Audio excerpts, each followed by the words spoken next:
Roma empezó siendo una pequeña república y se convirtió a lo largo de más de 600 años en el mayor imperio que jamás se haya conocido. En su apogeo llegó a extenderse desde Londres hasta Bagdad, gracias al que fue el primer ejército profesional. De esta forma, se convirtió en el modelo de la civilización occidental. Sin embargo, cuando el imperio comenzó a tambalearse, se derrumbó a una velocidad vertiginosa. El poderío de Roma solo tardaría 100 años en desvanecerse como el humo, barrido por las invasiones de los bárbaros.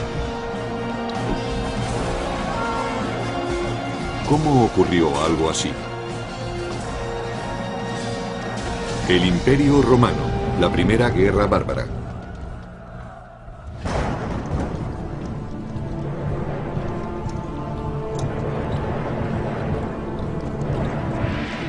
Estamos a finales del siglo II a.C., 100 años antes de la crucifixión de Jesús, una década antes del nacimiento de Julio César.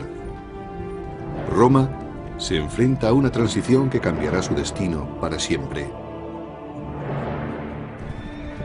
Se avecinan tiempos de conquista.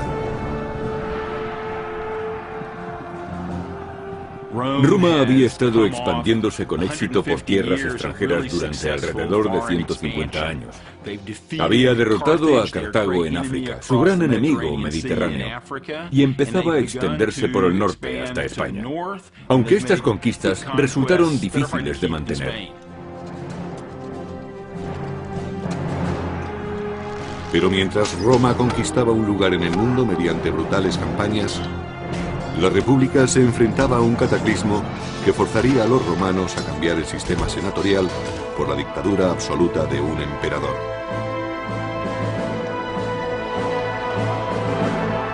Todo empezó con la primera guerra con los bárbaros.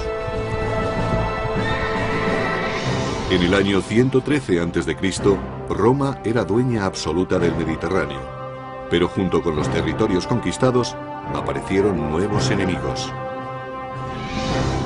Los romanos sabían que había otras gentes más allá, especialmente al norte, y que eran incluso más temibles que los ejércitos que habían derrotado anteriormente. Les preocupaba que aquellas gentes invadieran Roma. Más allá de las fronteras romanas, los soldados se enfrentaban a una clase desconocida de guerreros. Los llamaban bárbaros, una palabra que significaba extranjero y rudo. Cualquiera que no siguiera las costumbres ni hablara las lenguas clásicas latín o griego era considerado alguien diferente, un bárbaro. Para los romanos estas gentes eran inferiores porque eran mucho menos civilizados que ellos. Solo la escarpada cordillera de los Alpes mantenía a raya a los bárbaros del norte. Desde el punto de vista de los romanos, la cordillera de los Alpes al norte de Italia era la barrera que los mantenía separados de las invasiones. Pero los romanos no controlaban aquella barrera. Sabían que podía ser rebasada en cualquier momento y temían que el enemigo entrara en Roma a través de ella.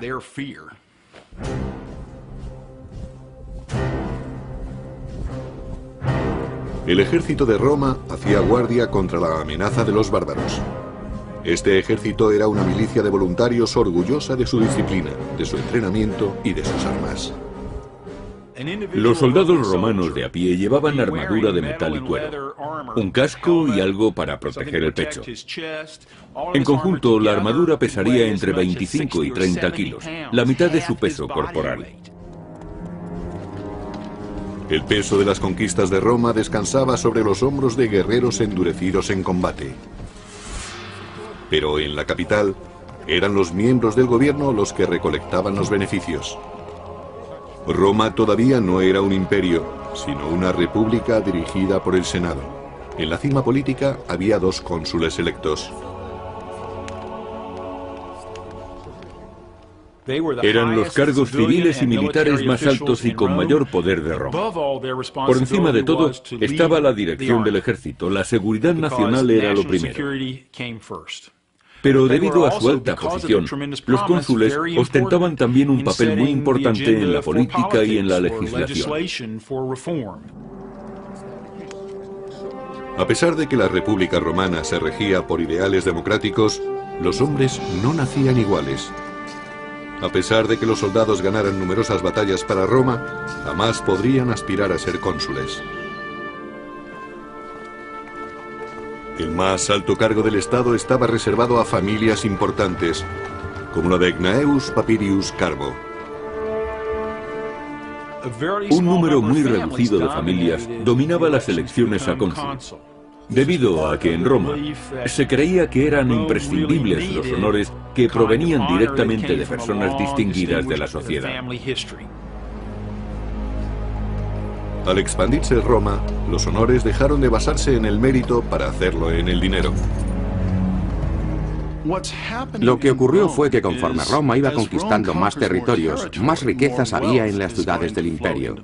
Y las riquezas ligadas al poder corrompían a ciudadanos y aristócratas por igual. Según se conseguía más poder con las riquezas, más atractivas eran estas para la sociedad romana y más peso tenían en la política.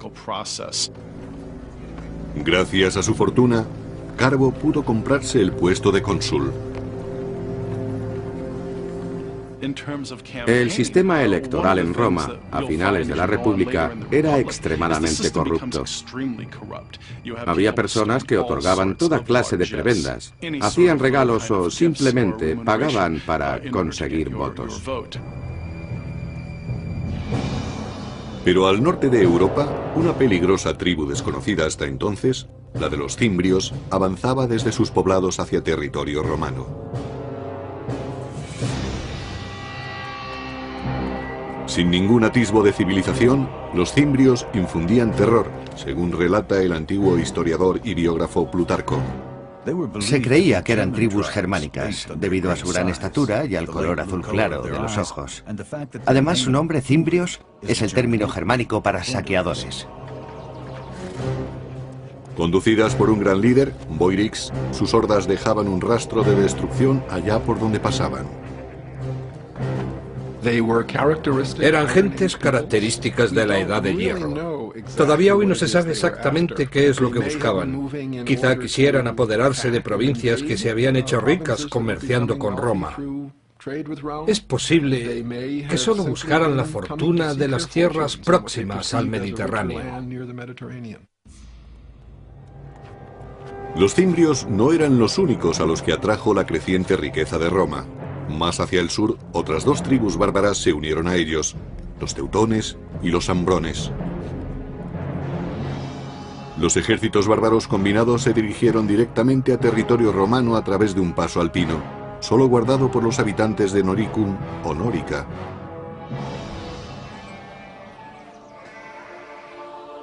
Aunque Nórica no era territorio romano, su proximidad hacía que su gente estuviera fuertemente ligada a la República Romana. Nórica era una región situada en el territorio que ocupa la Austria moderna. Los romanos llamaban a sus habitantes Norici debido al nombre de la región, Noricum. Los Norici controlaban los pasos alpinos. Los romanos comerciaban también con los Noirici, pues tenían fama por su habilidad en el trabajo de los metales preciosos y del hierro.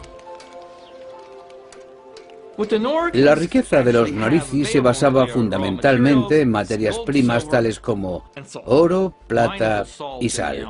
La minería de la sal era muy importante en los Alpes. Los romanos necesitaban grandes cantidades de sal para usarla como conservante y requerían ese conservante permanentemente. Los pueblos de Nórica eran una tentación irresistible para los despiadados guerreros cimbrios. No les faltaban armas, por lo que podían iniciar un saqueo en cualquier momento.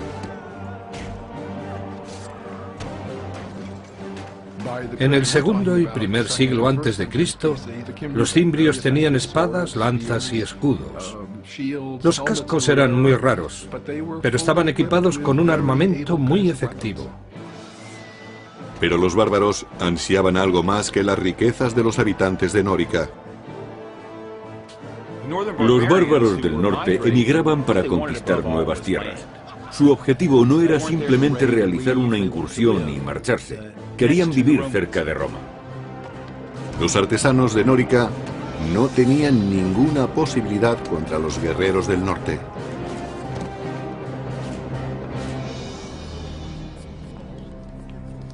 Los Norici enviaron un emisario a sus aliados del Senado romano pidiendo ayuda contra los sanguinarios invasores cimbrios.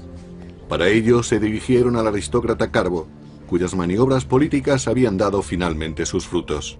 Ahora ocupaba el puesto de cónsul, el hombre más prestigioso de toda Roma. Carbo ordenó a su ayudante que empezara los preparativos para la guerra. Tenía solo un año para ganar la gloria y la riqueza que da la victoria. Tenía que demostrar sus cualidades de dirigente por medio de un acto viril. Y ese acto viril era hacerse con el éxito en el campo de batalla. Los generales no solo cosechaban para ellos y sus familias, sino para todos los que les seguían.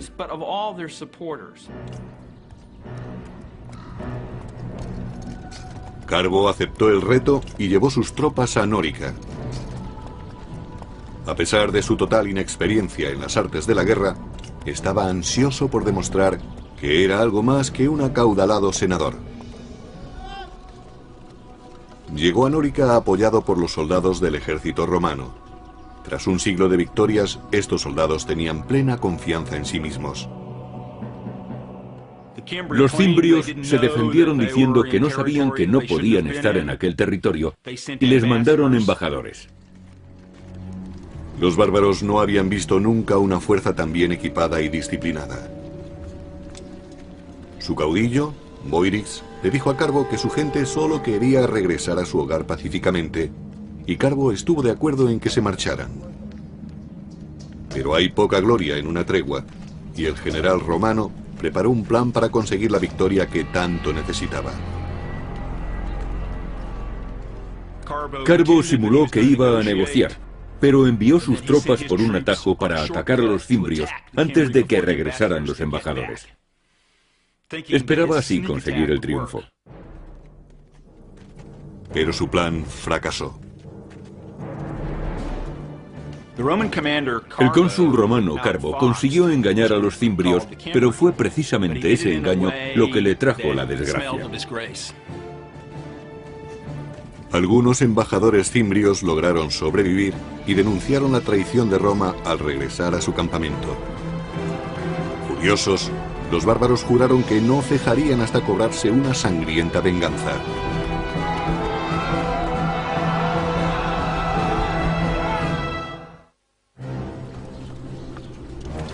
En 113 a.C., el general romano Carbo parlamentó en busca de paz con unos violentos bárbaros, los cimbrios, pero finalmente se retractó y asesinó a sus embajadores.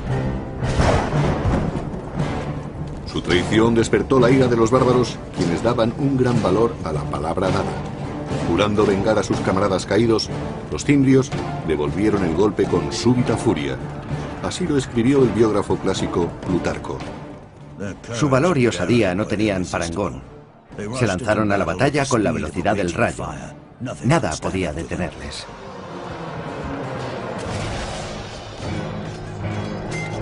Conducidos por dos caudillos, Boirix de los cimbrios y Teutobocus de los teutones, los bárbaros avanzaron en oleadas incontenibles. Por la arqueología sabemos que disponían de buenas armas, tan buenas como las de los romanos. Hoy sabemos que estaban organizados militarmente, es decir, que la infantería estaba dirigida por oficiales, pero los romanos no se dieron cuenta de ello hasta que fue demasiado tarde. Carbo se encontró repentinamente desprovisto de las comodidades y privilegios de la vida política de Roma. Allí el lenguaje del poder era hablado con sangre y acero. Como cónsul magistrado jefe de la guerra, había fallado miserablemente. Debido a que el cargo de magistrado jefe de la guerra solo duraba un año, quien lo ocupaba solía ser un novato en el campo de batalla. Era frecuente que la dirección de la guerra estuviera en manos de ineptos y que ocasionalmente acabara en un desastre para Roma. La batalla de Nórica fue uno de esos desastres. Al final, los romanos evitaron ser masacrados gracias a una tormenta descomunal que descargó con fuerte aparato eléctrico truenos y lluvia.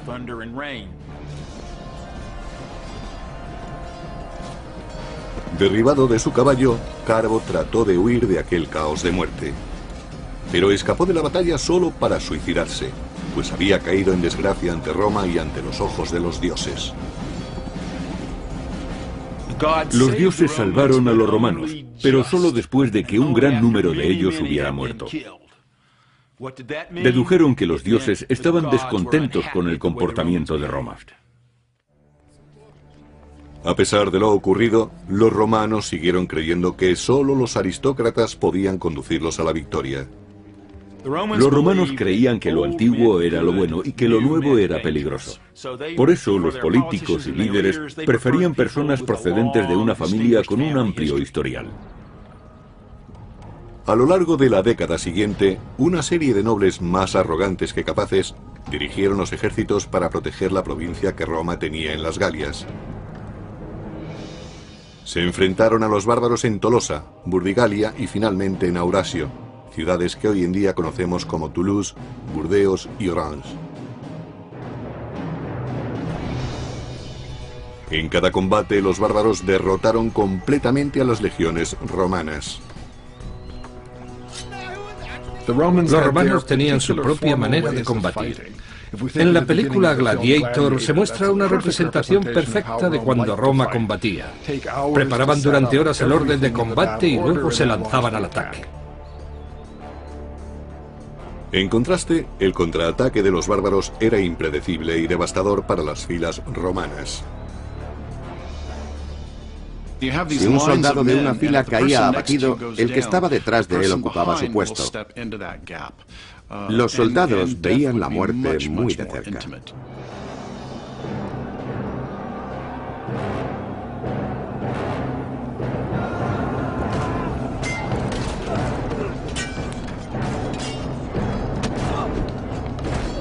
Los tributos de sangre fueron asombrosos. Solo en Aurasio fueron masacrados 80.000 romanos en una tarde. Cuando un ejército pierde cohesión, sus hombres pasan a ser peces en un estanque. Se les captura fácilmente desde cualquier esquina. Cuando cae un flanco, los vencedores matan a los enemigos uno a uno, sin correr ellos ningún riesgo. Lo que en principio era una batalla organizada, pasa a ser una ejecución en masa.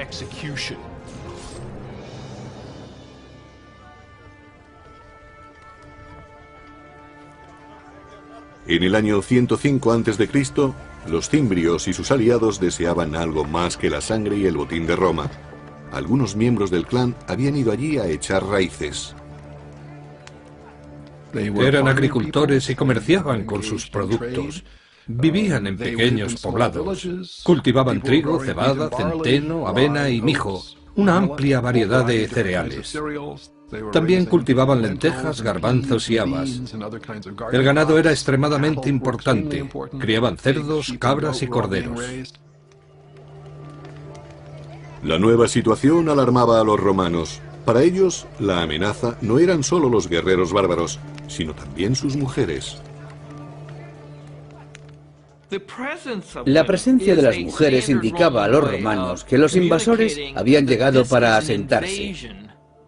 En otras palabras, eran grupos que llegaban para alterar significativamente la forma de vida romana, amenazando a sus valores fundamentales. Si solo fuera una incursión, no serían más que un grupo de jóvenes a los que podrían manejar fácilmente. Pero si traían a sus mujeres, se trataba de un fenómeno migratorio para establecerse que requería una solución más firme y a largo plazo. Se necesitaba un general que pudiera derrotar a los bárbaros de una vez por todas. El héroe que Roma buscaba desesperadamente emergió en otra frontera problemática a unos 1500 kilómetros, en Numidia, parte de la Argelia actual. Durante 8 largos años, los romanos solo habían experimentado derrotas, hasta ahora. El nombre del Salvador era Mario. Con arrojo e inteligencia aplastó a los ejércitos numidios del pérfido rey Yugurta.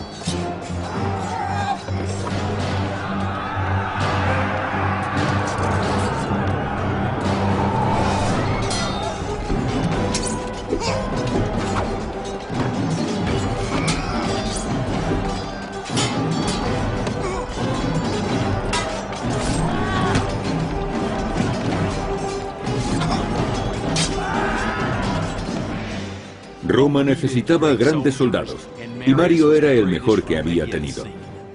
Era un gran jefe, sabía elegir el momento y lugar adecuados para presentar combate y cómo ganarse la lealtad y el afecto de sus soldados. Cavaba trincheras junto a ellos. Comía la misma comida y estaba en mejor forma que ellos, aun siendo los soldados mejor preparados del mundo. Y lo hacía con naturalidad, pues Mario no era ningún aristócrata y hablaba con orgullo de sus orígenes humildes. No sé quiénes fueron mis antepasados, pero puedo enseñar mis medallas y otros honores militares, por no hablar de mis cicatrices, todas ellas ganadas en batalla. Estos son mis títulos de nobleza. Ahora, cuando los bárbaros del norte se acercaban, los romanos recurrieron a Mario, su última esperanza. Al final del segundo siglo a.C., una tribu bárbara muy violenta, los cimbrios, junto con sus aliados los teutones y los ambrones, arrasaron la frontera del norte. Una aterrorizada Roma recurrió entonces a su mejor general, el nuevo cónsul Mario. Era un probado jefe militar, y los romanos no querían fallar ahora contra los teutones y los cimbrios, que habían derrotado ejército tras ejército. Había que resolver inmediatamente el problema enviando a la batalla a un líder capacitado. Pero el gran Mario no podía dirigir sin hombres que le siguieran. Devastada tras una década de guerra, Roma pasaba por una escasez crítica de soldados. Los romanos llevaban años de luchas contra las tribus germánicas, y en esos años, el 113, 109, 107, 106 y 105 a.C., perdieron a muchos hombres en el campo de batalla. Por tanto, se enfrentaban a una terrible crisis. A pesar de una enérgica campaña de reclutamiento, Mario no logró encontrar suficientes terratenientes que quisieran luchar.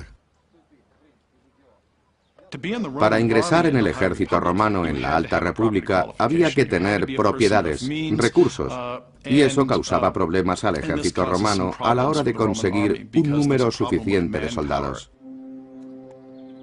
La solución de Mario fue tan sencilla como radical. Envió a reclutar soldados entre las gentes pobres que no poseían tierras. Si no había que tener propiedades para ser ciudadano romano, ¿por qué tenerlas para ser legionario? Muchos querían ser soldados, era un buen trabajo y muy emocionante. Brindaba buenas oportunidades para el saqueo, lo que garantizaba vino, mujeres y diversión. Y ofrecía la posibilidad de ver mundo a costa del gobierno. Ocurrió lo mismo que hoy en día en las oficinas de reclutamiento. Mario permitió que cualquiera pudiera ingresar en el ejército, con lo que Roma dispuso de una cantera de hombres mucho más extensa para formar sus legiones.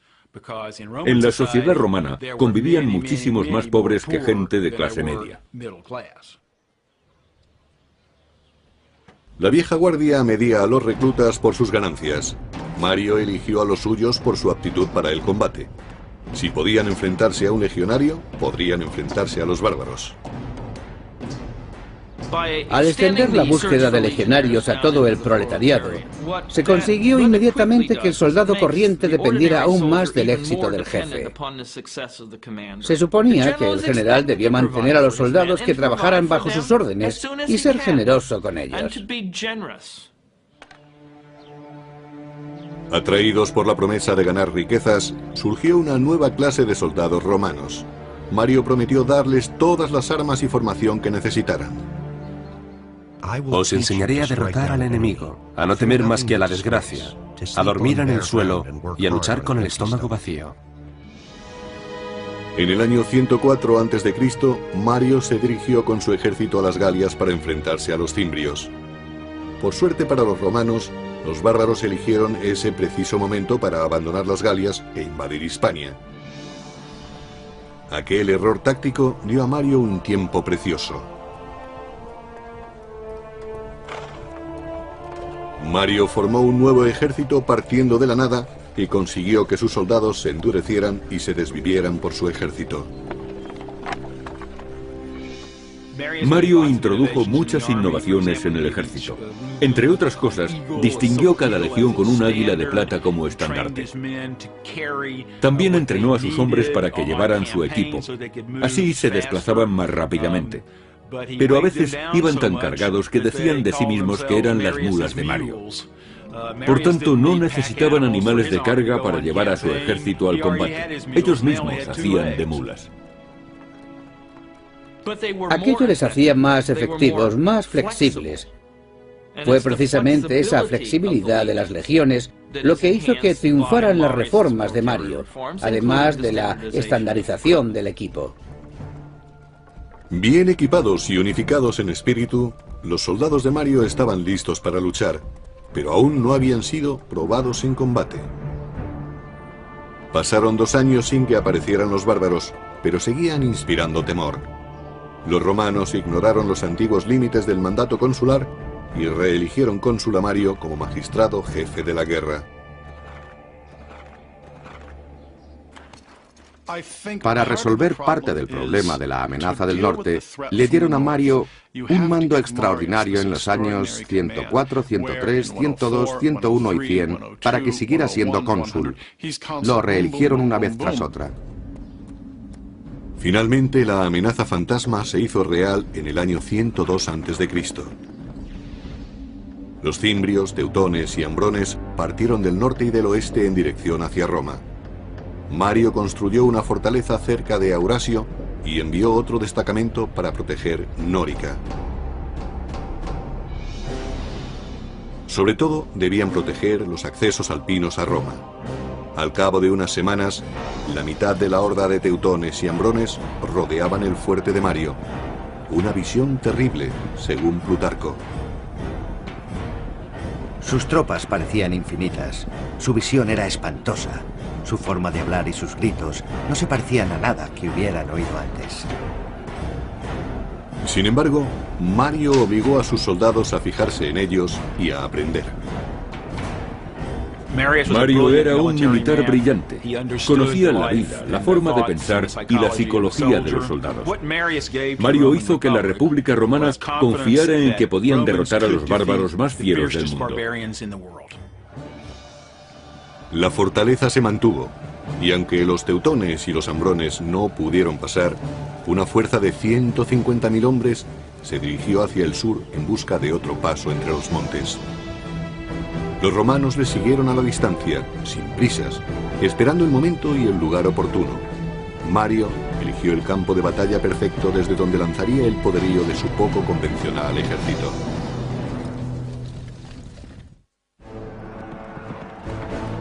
En el año 102 a.C., miles de bárbaros se dirigían a Roma. El gran general romano Mario persiguió a los teutones y ambrones mientras trataban de encontrar un paso entre los Alpes. Trasladó a sus soldados desde su fortaleza de Aurasio a Aquae-Sextiae, la actual Aix-en-Provence de Francia. Allí, Mario ordenó a sus hombres que acamparan, tras elegir cuidadosamente su posición.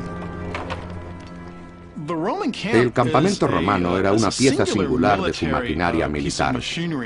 Preferentemente debía estar situado en un alto para observar las maniobras del enemigo.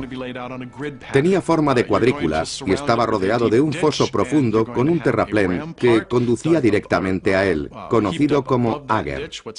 Todos tenían una misión que cumplir. Solían tener una característica adicional que este campamento particular no poseía. De acuerdo con Plutarco, Mario eligió una posición que no estaba bien abastecida de agua. Se dice que lo hizo deliberadamente para animar a sus soldados a la lucha. Cuando se quejaban de que tenían sed, Mario les señalaba un río cercano al campamento bárbaro y les decía: allí tenéis agua para beber, pero hay que pagarla con sangre. A las orillas del Ródano, asentados en dos grandes campamentos, los ambrones y los teutones tenían toda el agua que querían para beber. Convencidos de que los romanos no eran problema para ellos, los ambrones se entregaron a los festejos. Los romanos, especialmente los soldados corrientes, tenían miedo a los bárbaros que estaban más al norte, los de climas más fríos. Los climas extremos endurecían a los hombres. Eran mucho más grandes que los romanos, gritaban más que ellos y desde el punto de vista romano olían muy fuerte.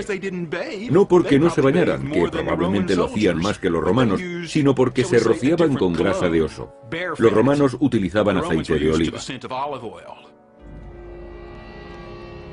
Los bárbaros no sospecharon del peligro que se escondía en el bosque. Un pequeño contingente de soldados enviados por Mario les acechaba. Los soldados romanos tenían miedo. Eran realistas. Sabían que se enfrentaban de cerca a la muerte. Ellos, al igual que sus enemigos, no mataban a distancia.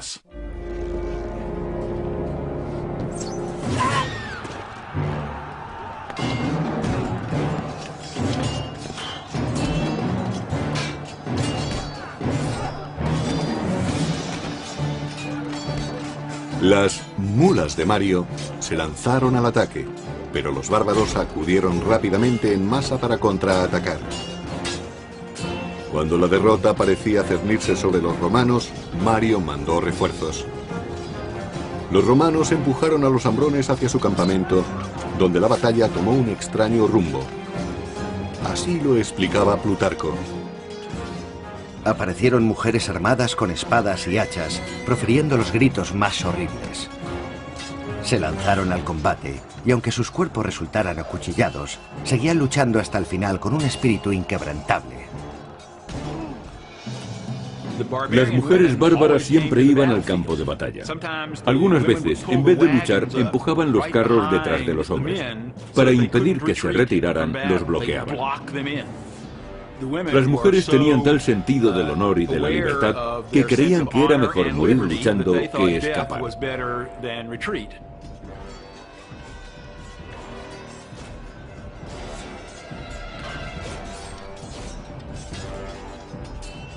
Para los romanos, aquellas mujeres resultaban increíblemente valientes y bravas.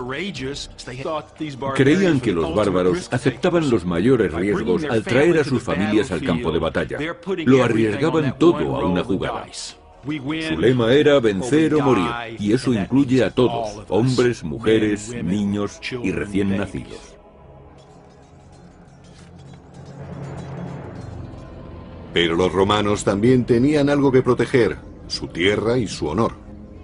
Con las artes que Mario les había enseñado, consiguieron su primera victoria contra los invasores germánicos en más de una década.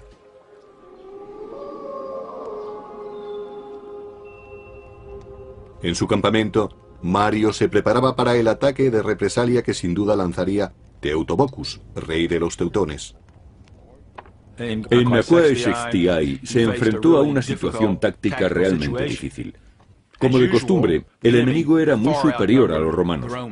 Pero Mario supo elegir el momento y el lugar adecuado. Por eso escogió el terreno con sumo cuidado.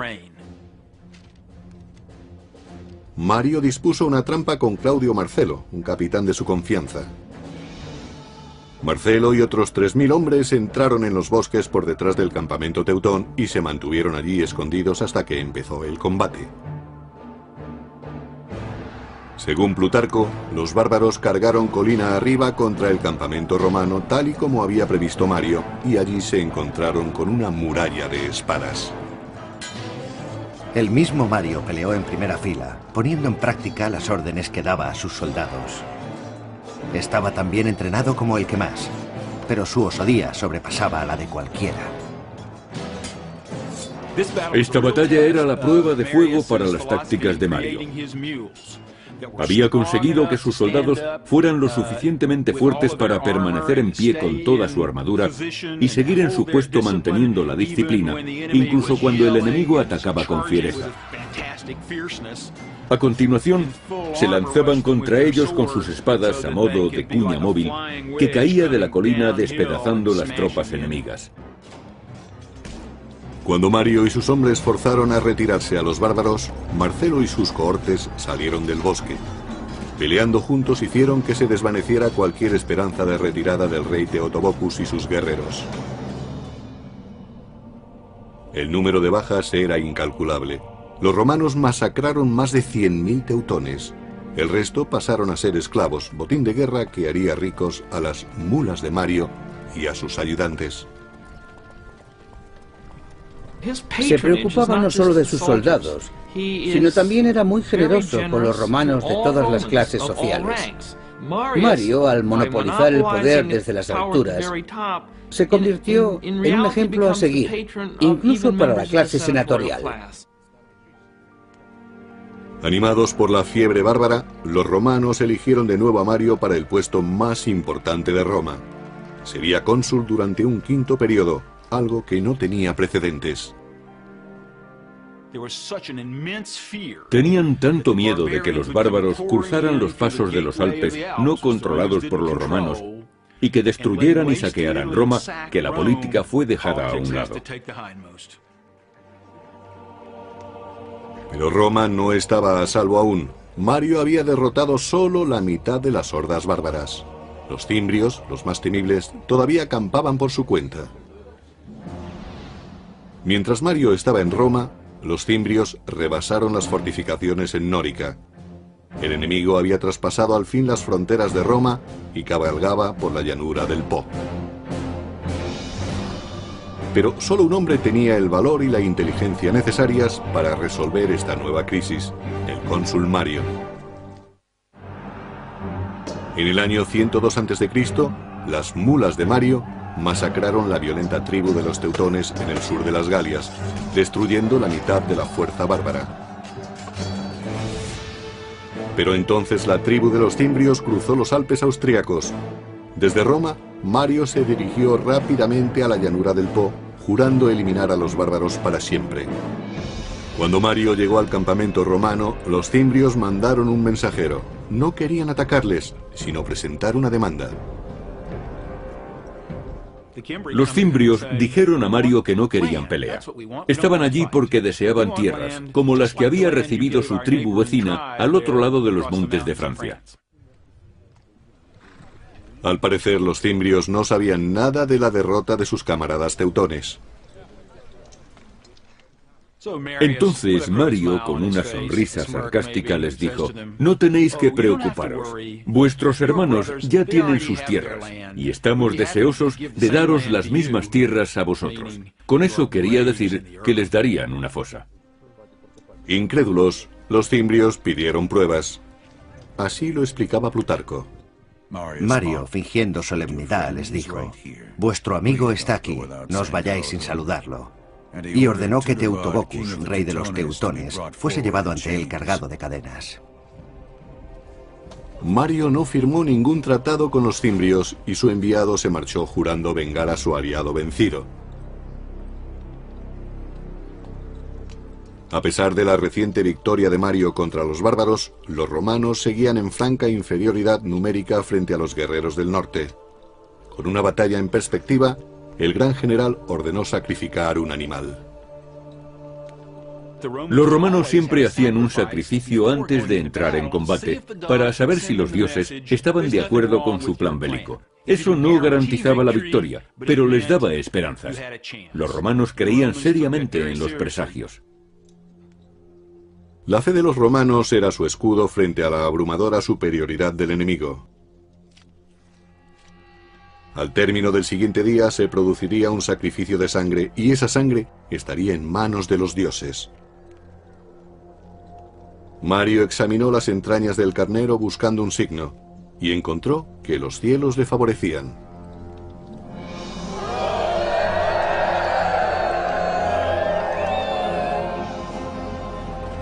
En el año 101 a.C., toda Roma sufría mientras los dos enemigos mortales se enfrentaban en la aldea de Vercelli, en la moderna Italia. Formada por 15.000 jinetes, la caballería de los cimbrios avanzó por el campo de batalla. Le seguía de cerca su temible infantería, miles de hombres en masa corriendo a toda velocidad.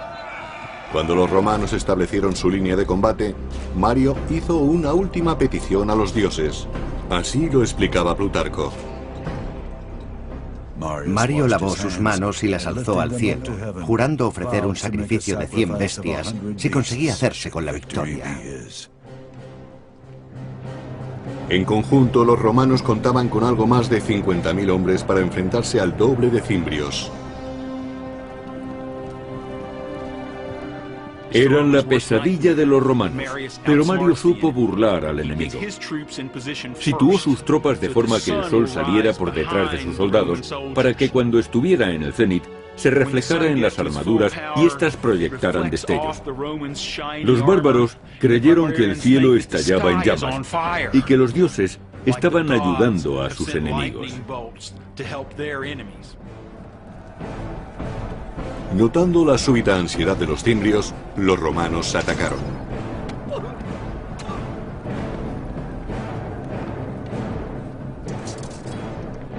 Los romanos tenían honderos y arqueros, pero la infantería era su principal fuerza de combate. Eran hombres que no flaqueaban ni al ver la sangre ni al escuchar los gemidos de los que morían. No podían saber a quién tenían detrás o a su lado porque llevaban casco. Apenas sí podían ver lo que tenían por delante. Necesitaban un valor y una voluntad extraordinarios para sobreponerse al miedo. En Vercelli, los romanos mataron a 120.000 cimbrios y, lo que es más importante, acabaron con los temores que habían amenazado a Roma durante 13 años.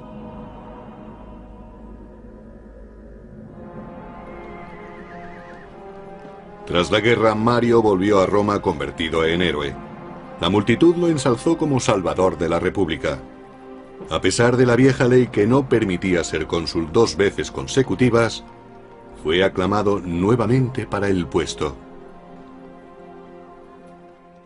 Al hacerse de nuevo con el poder para el pueblo, Mario se acercaba cada vez más al concepto de jefe absoluto, el emperador. Y eso era exactamente lo que la aristocracia temía. Desaparecido el peligro de los bárbaros, muchos nobles se declararon abiertamente hostiles a Mario. Para permanecer en el poder, Mario tenía que buscar apoyos, y para ello acudió a políticos corruptos, partidarios del soborno y el asesinato.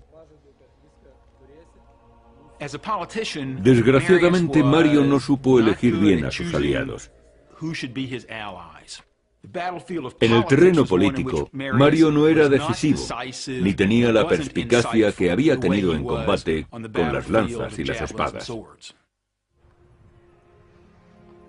Celoso de otros potenciales líderes militares, Mario ordenó asesinar a muchos de sus rivales.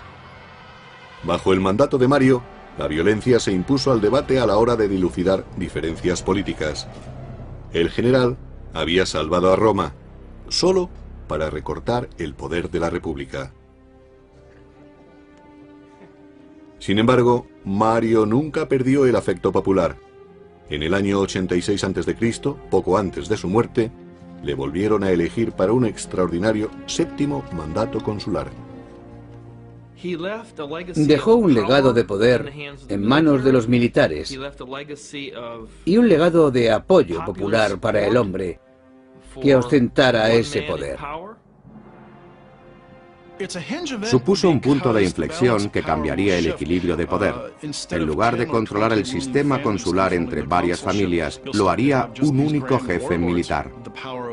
A partir de ese momento, el poder del dinero y el respaldo popular serían usados tanto como apoyo como para amenazar a los enemigos políticos.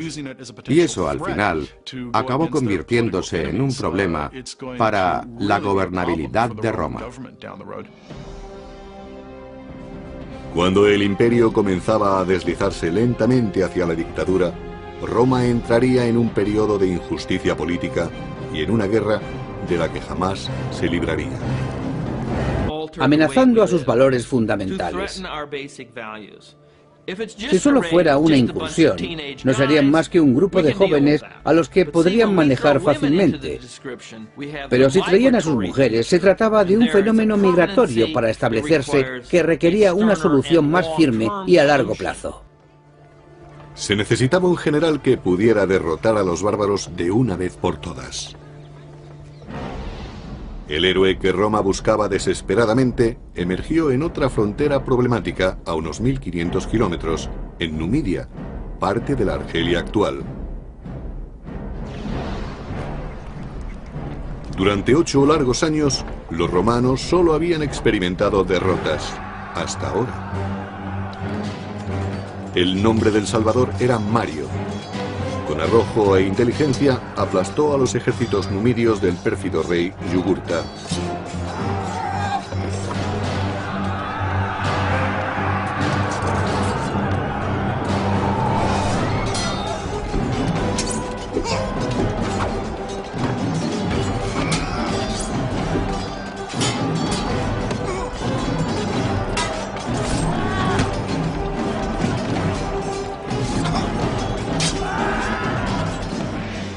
Roma necesitaba grandes soldados, y Mario era el mejor que había tenido.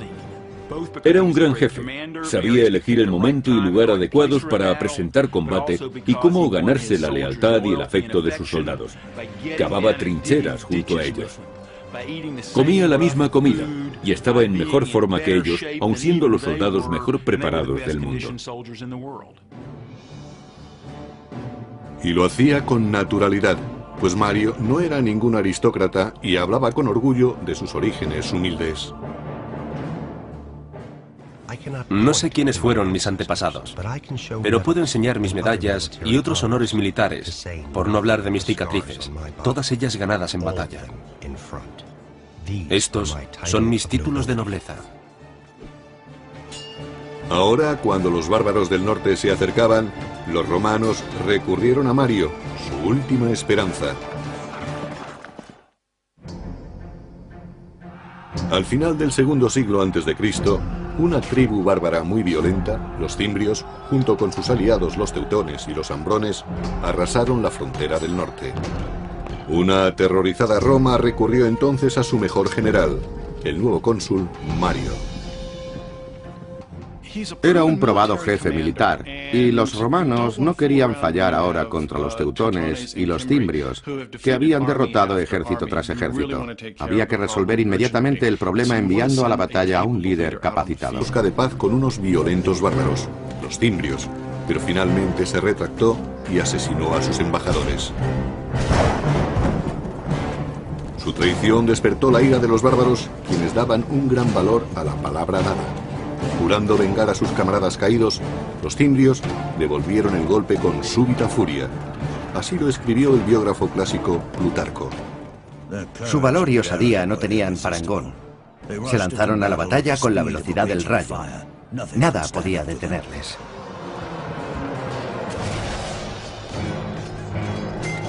Conducidos por dos caudillos, Boirix de los cimbrios y Teutobocus de los teutones, los bárbaros avanzaron en oleadas incontenibles. Por la arqueología sabemos que disponían de buenas armas, tan buenas como las de los romanos. Hoy sabemos que estaban organizados militarmente, es decir, que la infantería estaba dirigida por oficiales, pero los romanos no se dieron cuenta de ello hasta que fue demasiado tarde. Carbo se encontró repentinamente desprovisto de las comodidades y privilegios de la vida política de Roma. Allí el lenguaje del poder era hablado con sangre y acero. Como cónsul magistrado jefe de la guerra, había fallado miserablemente. Debido a que el cargo de magistrado jefe de la guerra solo duraba un año, quien lo ocupaba solía ser un novato en el campo de batalla. Era frecuente que la dirección de la guerra estuviera en manos de ineptos y que ocasionalmente acabara en un desastre para Roma. La batalla de Nórica fue uno de esos desastres. Al final, los romanos evitaron ser masacrados gracias a una tormenta descomunal que descargó con fuerte aparato eléctrico truenos y lluvia.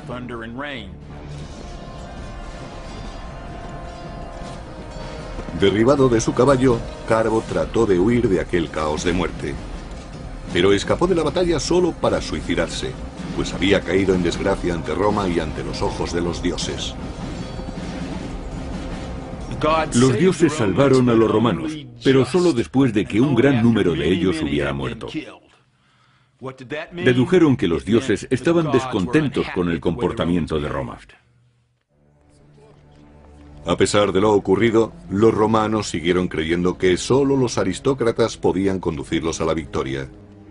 Los romanos creían que lo antiguo era lo bueno y que lo nuevo era peligroso. Por eso los políticos y líderes preferían personas procedentes de una familia con un amplio historial. A lo largo de la década siguiente, una serie de nobles más arrogantes que capaces dirigieron los ejércitos para proteger la provincia que Roma tenía en las Galias, mientras trataban de encontrar un paso entre los Alpes. Trasladó a sus soldados desde su fortaleza de Aurasio a Aquae-Sextiae, la actual Aix-en-Provence de Francia. Allí, Mario ordenó a sus hombres que acamparan, tras elegir cuidadosamente su posición. El campamento romano era una pieza singular de su maquinaria militar. Preferentemente debía estar situado en un alto para observar las maniobras del enemigo. Tenía forma de cuadrícula y estaba rodeado de un foso profundo con un terraplén que conducía directamente a él, conocido como Ager. Todos tenían una misión que cumplir. Solían tener una característica adicional que este campamento particular no poseía.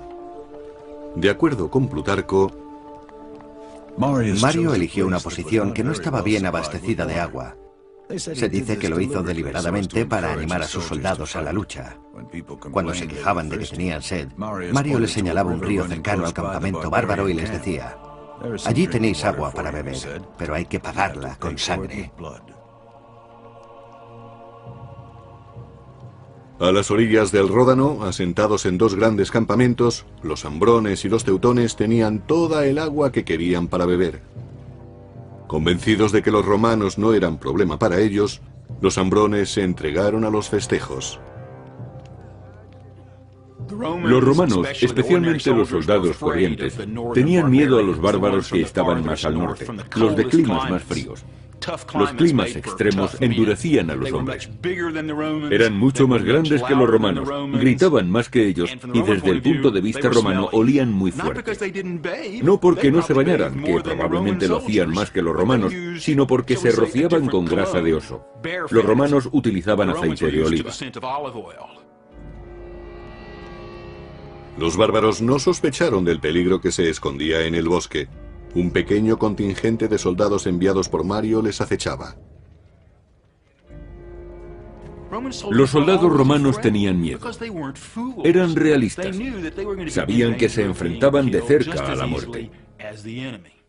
Ellos, al igual que sus enemigos, no mataban a distancia.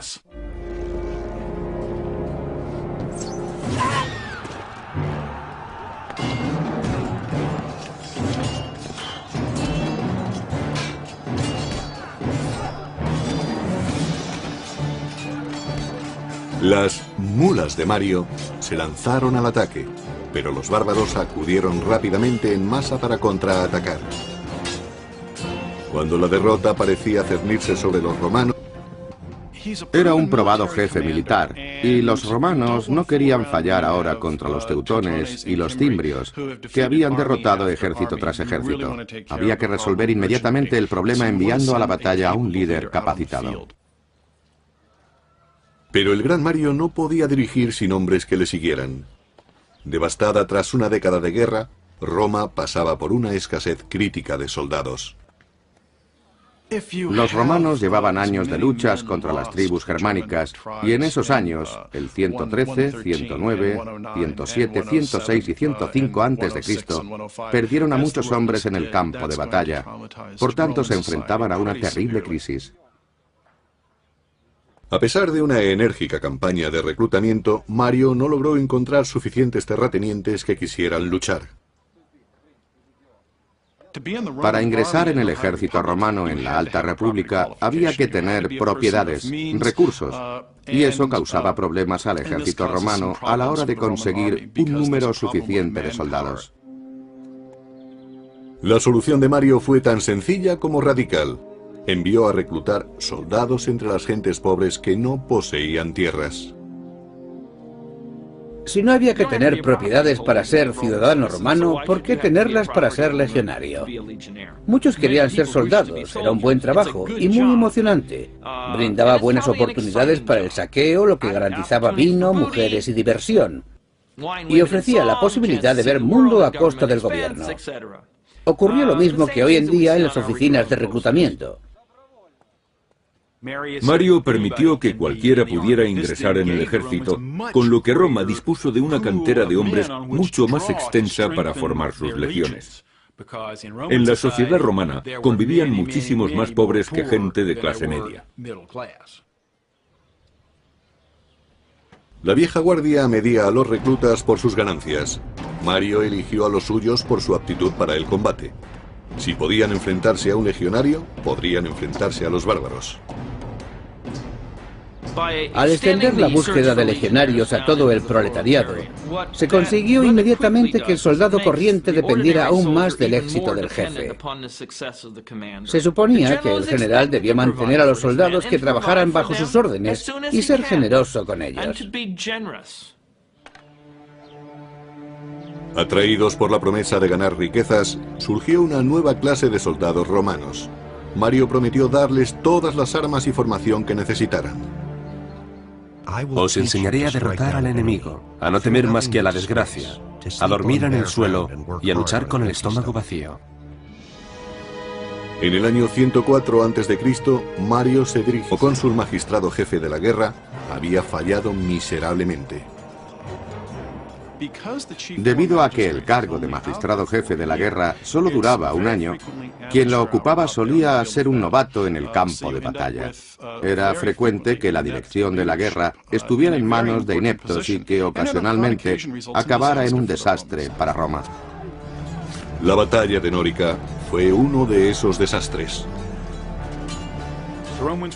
Al final, los romanos evitaron ser masacrados gracias a una tormenta descomunal que descargó con fuerte aparato eléctrico truenos y lluvia.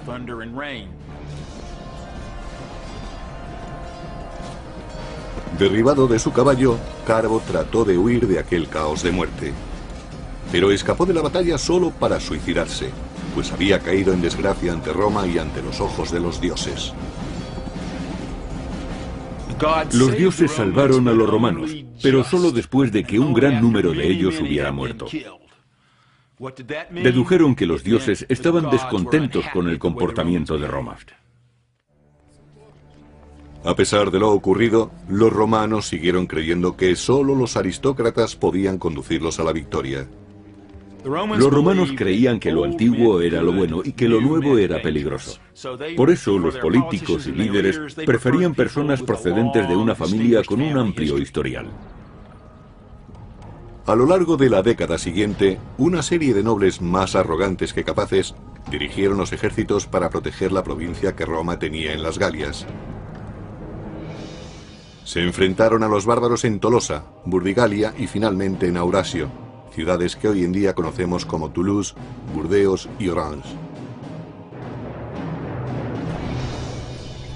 En cada combate los bárbaros derrotaron completamente a las legiones romanas. Los romanos tenían su propia manera de combatir. En la película Gladiator se muestra una representación perfecta de cuando Roma combatía. Preparaban durante horas el orden de combate y luego se lanzaban al ataque. En contraste, el contraataque de los bárbaros era impredecible y devastador para las filas romanas.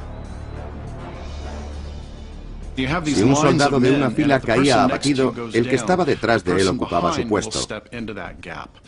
Los soldados veían la muerte muy de cerca.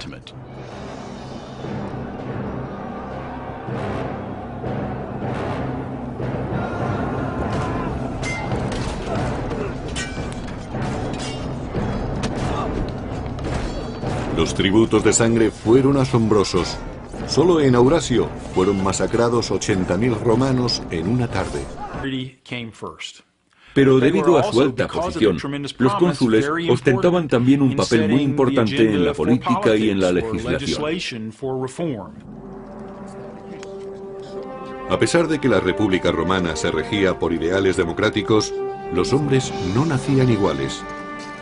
A pesar de que los soldados ganaran numerosas batallas para Roma, jamás podrían aspirar a ser cónsules. El más alto cargo del Estado estaba reservado a familias importantes, como la de Gnaeus Papirius Carbo.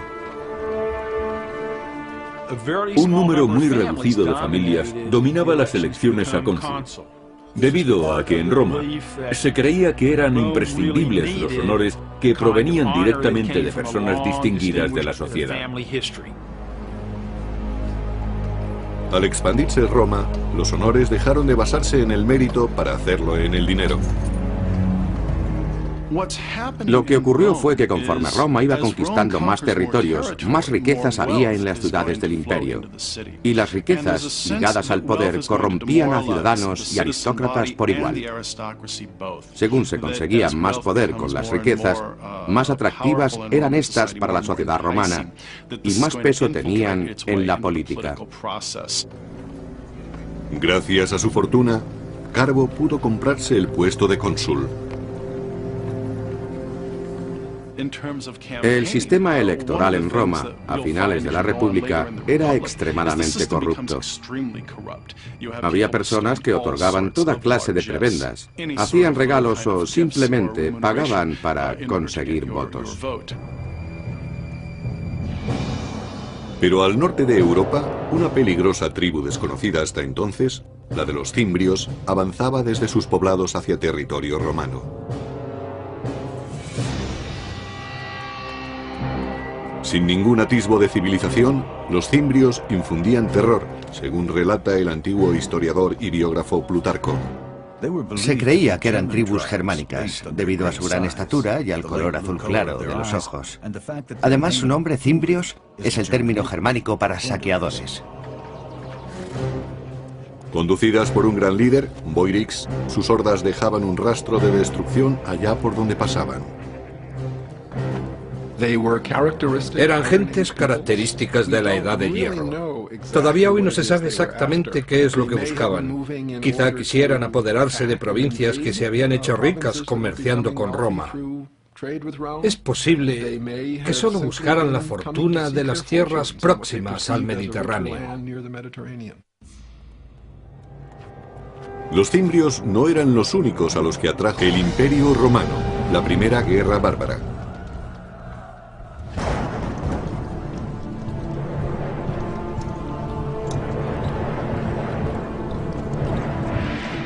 Estamos a finales del siglo II a.C., 100 años antes de la crucifixión de Jesús, una década antes del nacimiento de Julio César. Roma se enfrenta a una transición que cambiará su destino para siempre. Se avecinan tiempos de conquista. Roma había estado expandiéndose con éxito por tierras extranjeras durante alrededor de 150 años. Había derrotado a Cartago en África, su gran enemigo mediterráneo, y empezaba a extenderse por el norte hasta España, aunque estas conquistas resultaron difíciles de mantener. Pero mientras Roma conquistaba un lugar en el mundo mediante brutales campañas, la República se enfrentaba a un cataclismo que forzaría a los romanos a cambiar el sistema senatorial por la dictadura absoluta de un emperador.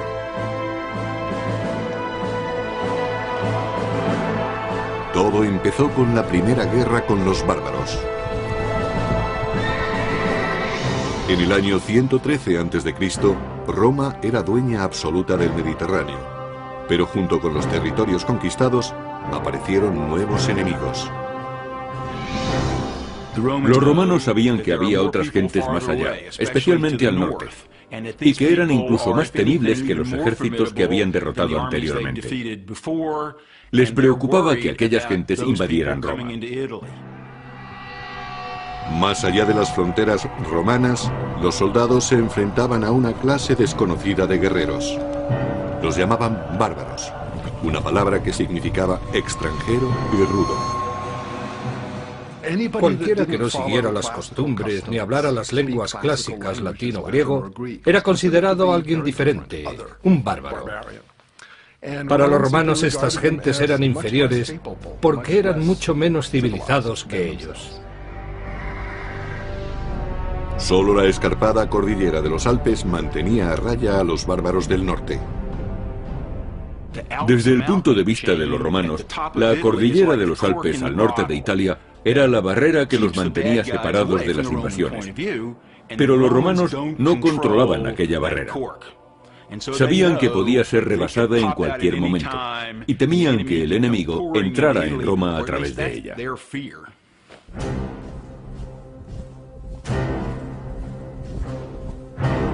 El ejército de Roma hacía guardia contra 107, 106 y 105 a.C. perdieron a muchos hombres en el campo de batalla. Por tanto, se enfrentaban a una terrible crisis.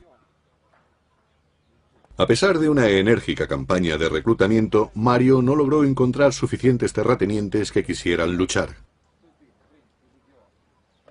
Para ingresar en el ejército romano en la Alta República había que tener propiedades, recursos, y eso causaba problemas al ejército romano a la hora de conseguir un número suficiente de soldados. La solución de Mario fue tan sencilla como radical. Envió a reclutar soldados entre las gentes pobres que no poseían tierras. Si no había que tener propiedades para ser ciudadano romano, ¿por qué tenerlas para ser legionario? Muchos querían ser soldados, era un buen trabajo y muy emocionante. Brindaba buenas oportunidades para el saqueo, lo que garantizaba vino, mujeres y diversión. Y ofrecía la posibilidad de ver mundo a costa del gobierno. Ocurrió lo mismo que hoy en día en las oficinas de reclutamiento.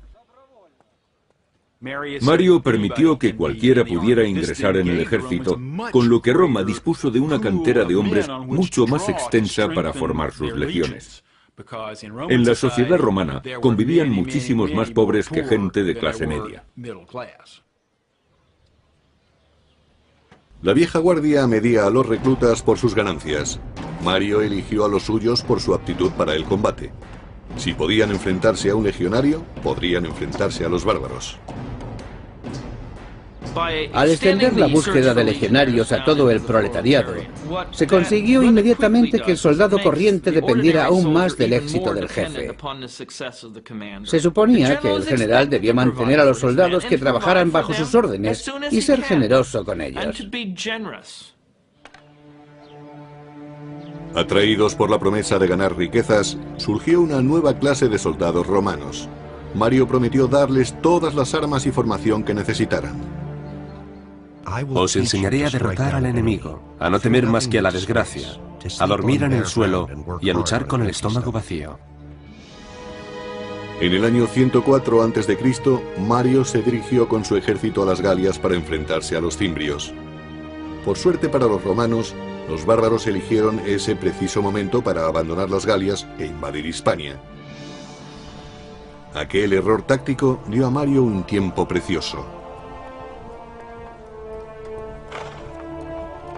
Mario formó un nuevo ejército partiendo de la nada y consiguió que sus soldados se endurecieran y se desvivieran por su ejército.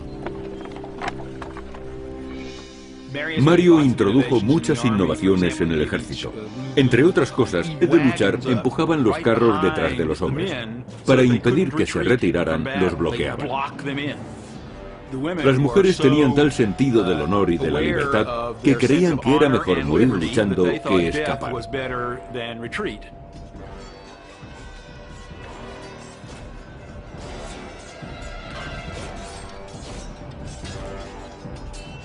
Para los romanos, aquellas mujeres resultaban increíblemente valientes y bravas. Creían que los bárbaros aceptaban los mayores riesgos al traer a sus familias al campo de batalla. Lo arriesgaban todo a una jugada. Su lema era vencer o morir, y eso incluye a todos, hombres, mujeres, niños y recién nacidos.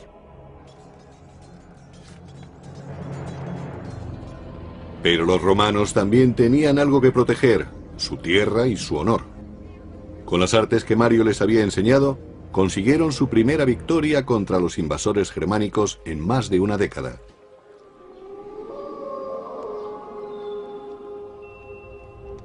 En su campamento, Mario se preparaba para el ataque de represalia que sin duda lanzaría Teutobochus, rey de los teutones. En Aquae Sextiae se enfrentó a una situación táctica realmente difícil. Como de costumbre, el enemigo era muy superior a los romanos. Pero Mario supo elegir el momento y el lugar adecuados. Por eso escogió el terreno con sumo cuidado. Mario dispuso una trampa con Claudio Marcelo, un capitán de su confianza. Marcelo y otros 3000 hombres entraron en los bosques por detrás del campamento teutón y se mantuvieron allí escondidos hasta que empezó el combate. Según Plutarco, los bárbaros cargaron colina arriba contra el campamento romano tal y como había previsto Mario, y allí se encontraron con una muralla de espadas. El mismo Mario peleó en primera fila, poniendo en práctica las órdenes que daba a sus soldados. Estaba tan bien entrenado como el que más, pero su osadía sobrepasaba a la de cualquiera. Esta batalla era la prueba de fuego para las tácticas de Mario. Había conseguido que sus soldados fueran lo suficientemente fuertes para permanecer en pie con toda su armadura y seguir en su puesto manteniendo la disciplina, incluso cuando el enemigo atacaba con fiereza. A continuación, se lanzaban contra ellos con sus espadas a modo de cuña móvil que caía de la colina despedazando las tropas enemigas. Cuando Mario y sus hombres forzaron a retirarse a los bárbaros, Marcelo y sus cohortes salieron del bosque. Peleando juntos hicieron que se desvaneciera cualquier esperanza de retirada del rey Teutobochus y sus guerreros. Todos 101 y 100 para que siguiera siendo cónsul. Lo reeligieron una vez tras otra. Finalmente, la amenaza fantasma se hizo real en el año 102 a.C. Los cimbrios, teutones y ambrones partieron del norte y del oeste en dirección hacia Roma. Mario construyó una fortaleza cerca de Aurasio y envió otro destacamento para proteger Nórica. Sobre todo, debían proteger los accesos alpinos a Roma. Al cabo de unas semanas, la mitad de la horda de teutones y ambrones rodeaban el fuerte de Mario. Una visión terrible, según Plutarco. Sus tropas parecían infinitas. Su visión era espantosa. Su forma de hablar y sus gritos no se parecían a nada que hubieran oído antes. Sin embargo, Mario obligó a sus soldados a fijarse en ellos y a aprender. Mario era un militar brillante. Conocía la vida, la forma de pensar y la psicología de los soldados. Mario hizo que la República Romana confiara en que podían derrotar a los bárbaros más fieros del mundo. La fortaleza se mantuvo, y aunque los teutones y los ambrones no pudieron pasar, una fuerza de 150.000 hombres se dirigió hacia el sur en busca de otro paso entre los montes. Los romanos les siguieron a la distancia, sin prisas, esperando el momento y el lugar oportuno.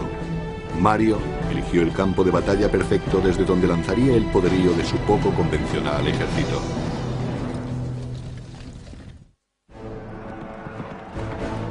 En el año 102 a.C., miles de bárbaros se dirigían a Roma.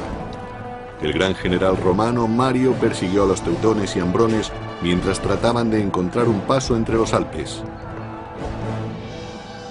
Trasladó a sus soldados desde su fortaleza de Aurasio a Aquae Sextiae, la actual Aix-en-Provence de Francia. Allí, Mario ordenó a sus hombres que acamparan, tras elegir cuidadosamente su posición. El campamento romano era una pieza singular de su maquinaria militar. Preferentemente debía estar situado en un alto para observar las maniobras del enemigo. Tenía forma de cuadrícula y estaba rodeado de un foso profundo con un terraplén que conducía directamente a él, conocido como Ager. Todos tenían una misión que cumplir. Solían tener una característica adicional que este campamento particular no poseía. De acuerdo con Plutarco, Mario eligió una posición que no estaba bien abastecida de agua. Se dice que lo hizo